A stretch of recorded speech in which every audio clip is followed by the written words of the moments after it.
Hello and welcome to Where the Living Room Used to Be, a podcast about Rhode Island's music scene.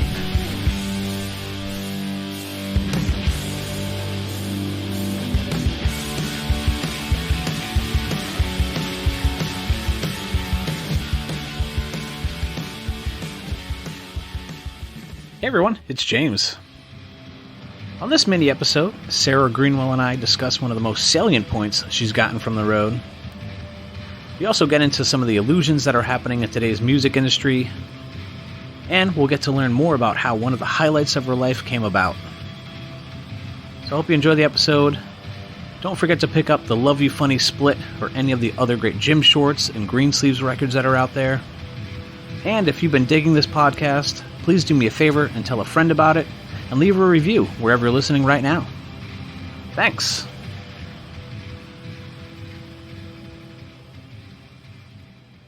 Sarah Greenwell, I wanted to ask you, from your experience, can you share a piece of music advice that, maybe a fellow bandmate, a mentor, someone that you were on tour with, like another band that you were on tour with, like, was there someone that was kind of like in your musical sphere? Did they share a piece of advice that stuck with you that you would like to pass along?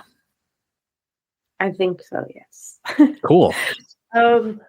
So this is maybe like not the best piece of advice that it's kind of stuck with me because, so I was on a tour this summer, not with my band, but with this band, the Aqua Dolls, playing guitar in their band.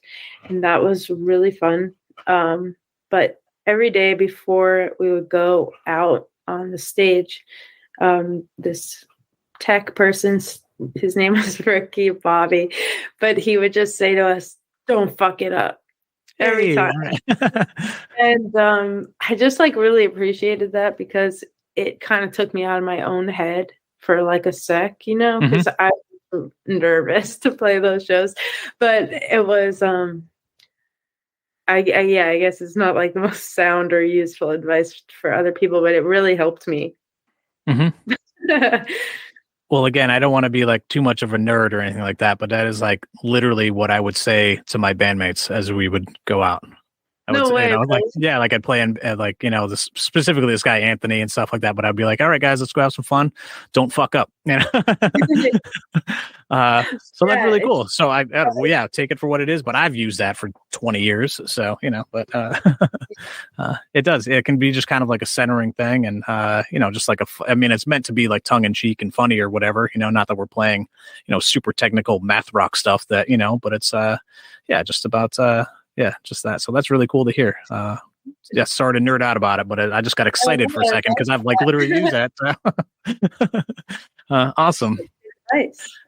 But similar to that, kind of flipping it the other way though, you have this, long career now, and you've booked a ton of shows on your own. You've played, hundreds and thousands of shows, and just done a lot. You've played with other bands, put out records. Is there something that you've learned over this time, from your own, experience, that you would then kind of pass along to someone else? I would say don't fuck it up. No, I'm kidding. Yeah. Hey, that's it's golden. You don't mess with the gold. Yeah. I would say maybe don't give up, because I think at times it's so easy to just be every year, but every so often, every few months, usually I'm like, what am I doing? What is this? What is this? So. And or just constantly, I think as artists, we kind of all are is this any good? Or is this for me anymore? Or how can I change this without deserting this thing that people are already used to? Or then, I think there's so much room for self-doubt in certain scenarios. And I think to not give up and kind of just trust your instincts and to try to just focus on what you want to do rather than how it's going to be received, which is tough, especially in the world today. But I think Yeah, like I think art is art, and I think Hmm. as an artist, you just kind of got to do what feels right, as long as like it's healthy and good for you, you know. And Hmm. I think perseverance is like 90% of like what it takes to like get yourself out there and like be able to play like or progress and play bigger shows and stuff. It's like it's I think like the bands that I've seen do it have just been doing it for so long. It's not like Yeah. Okay. this overnight thing. Hmm. So Yeah. I guess what kind of comes to mind is just like, have you been able to, or do you get wrapped up in streaming numbers and all this other kind of stuff? Or you be able to kind of, because I like for me, I'm a little bit older. A lot of the time that I was touring it, like Spotify and these places were around, but not really like the main thing. So for me, and again, like why I go back to some physical stuff was like it was important for us to sell enough CDs so I could put gas in the tank to get to the next show, you know.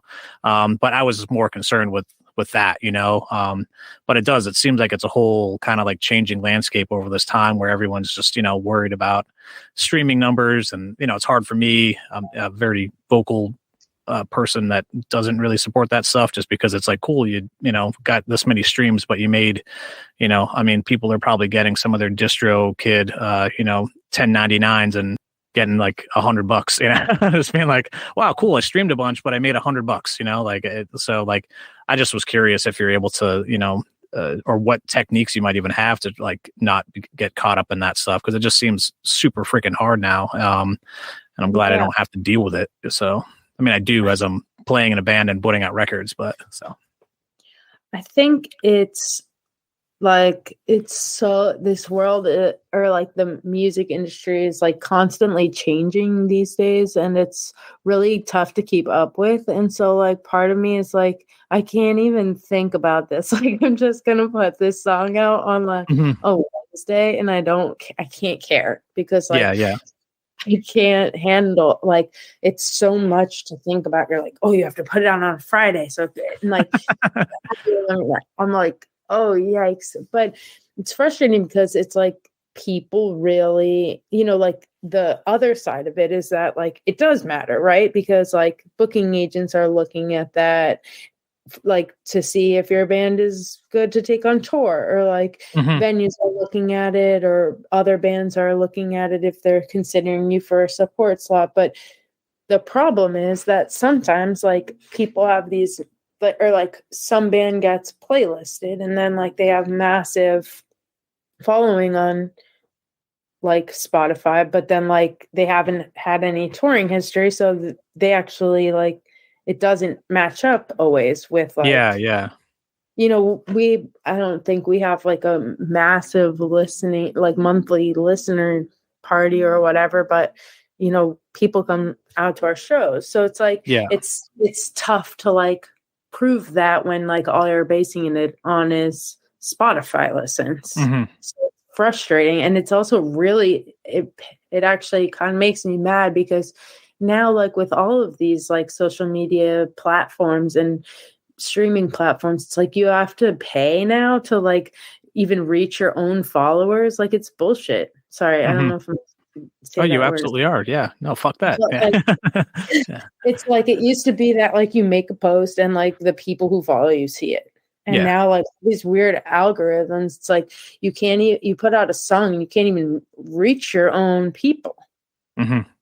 And like so that part is like a little frustrating, but I think like I can't get so wrapped up in it because it's like I don't know, I can't let something like that ruin my day, Yeah. or Yeah. you know, I'm so appreciative of like the people who it does reach and it does resonate with, that like it is what it is. And like Yeah. we don't have like massive labels with like tons of money that are like just throwing it at these playlisting people, or like the which I mean, I have no judgment either. Like that's how the world works. Like I'm Mhm. not Oh, of judging course. like Yeah. the way that it happens either. And I like want to be really clear about that. Um I just think it makes it harder for the people without those resources to like reach more people. Like Mhm. it feels little like unfair or something. Yeah. Yeah. Well, it is tough. I mean, again, just from my own perspective, it was like more of like what we were talking about in the full interview. Just like I went out and I worked hard. You know, it's like literally we would book a tour. You know, Anthony was a singer of the band, and I lived together. And we had a big map and like next to our computer, and we would just look at the map and be like, all right, so where are we going to go? Like we just did, you know, this run through like the Northeast out to like Ohio and Michigan. So let's go and do like North Carolina down south. And we're just looking at stuff and doing a lot of the same things that you were doing of just trying to find bands. And we just like worked really hard, you know, and got signed to some small labels. But it just seems that you just can't do that now just because it's just, you know, a lot of it is in the hands of these giant companies, you know? So, I mean, yes, you can pay for like, I guess, Spotify playlisters or whatever, but you know, it's just a different thing, I guess, than me of just getting in vans and, you know, playing shows and making connections and, you know, working hard, you know? So. Yeah. And like, yeah, I think it's like all like fair game, you know, I guess. And like, it's just it's hard to keep up with, and I really like I don't have like a computer brain really, like I'm kind of like shit with like technology sometimes, so I like don't understand. I like read articles about it or whatever, but I just don't understand like what like people have all these hacks, you know, and it's like I just don't understand what the hell, I don't know. Yeah. But what I have read is that, and it's absolutely true, is that you and your band are known for your live show. So just keep on doing that. And you're doing big things. I mean, you played Riot Fest recently, and, you know, like you're just, you know, working hard. So just keep down that path. And honestly, highlight of my life, by the way, just letting you know. It has to be that. I mean, that's pretty rad. You know, what was that experience like for you? And how did that even come about? I mean, I guess you mentioned that you have like a new booking agent for the last couple of years. Was it through that, or but what was it like playing such a big festival? There's this person, Bobby Schroeder, who always helps us in Chicago. Like he's been at all our shows in Chicago, and he's been such like a supportive guy. Like I love to see him at our shows. And I talked to him, and he was for years was like, you got to play Riot Fest. He works a lot of security at Chicago venues, and he's worked security like in the past there, and he's been telling us for years to like hit up Riot Fest, try and play Riot Fest. And so like finally I got the person's email, and I had written them, didn't really hear anything back. And then like, I think it was like a couple weeks before Riot Fest, or before it was like announced or something, like the last of it or something. And I heard from him, and he was like, I know this is last minute, but like, can you play? And I was like, and then at that time we had our new booking agent. So I wrote him, and I was like, can we do this? Like, can we make this happen? Like, can you guys talk? Can we do this? And it ended up working out, and we went down to Chicago for it, and we're up or over to Chicago for it. Left. But yeah, I mean, it was like, that just meant so much to me, because it was like, it was so organic the way that it happened, sort of, and I just felt like so excited by that also specifically. And I don't know, Bobby's the best, and Jake from Riot Fest is the best, and it was like just felt so cool. I don't know. I like, we stopped playing, and I just like started crying, which is not really happened to me, but it was really cool. That's awesome. It's a really cool story, and yeah, congrats on that, and congrats on how you got there. You know, that's really cool. You know, and yeah, just one more question for this sound advice segment. Just it's me. I'm just always curious, like what inspires the artists that I talk to. You know, and this could be, you know, what inspired you musically, or just what inspires you to, you know, do whatever you do. You know, like yeah. Well, I think I've been inspired a lot by just comedy in general. Oh, cool.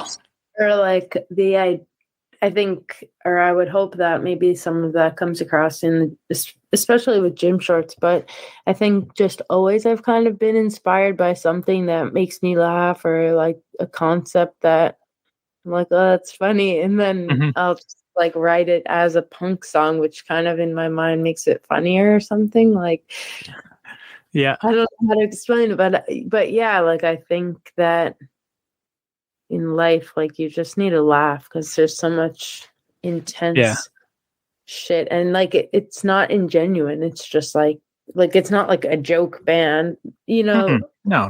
But, like in a lot of that stuff, like there is some real like substance intertwined in those lyrics and stuff, but sometimes you just like need to like laugh, in my opinion. Yeah, no, that's cool.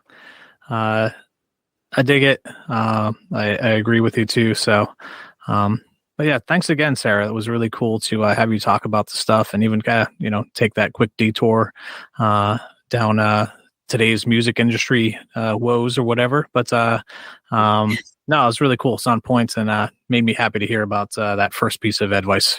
So, but yeah, thank you so much, Sarah. Thank you. Thanks so much for listening. As you heard in the full episode, Gym Shorts are widely known for their live show. So what I have for you next are a couple songs that were recorded live on tour back in October of 2021. Enjoy I'm the Jeff Gordon of Our Generation, followed by Zero Thanksgiving.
I say zero Thanksgiving.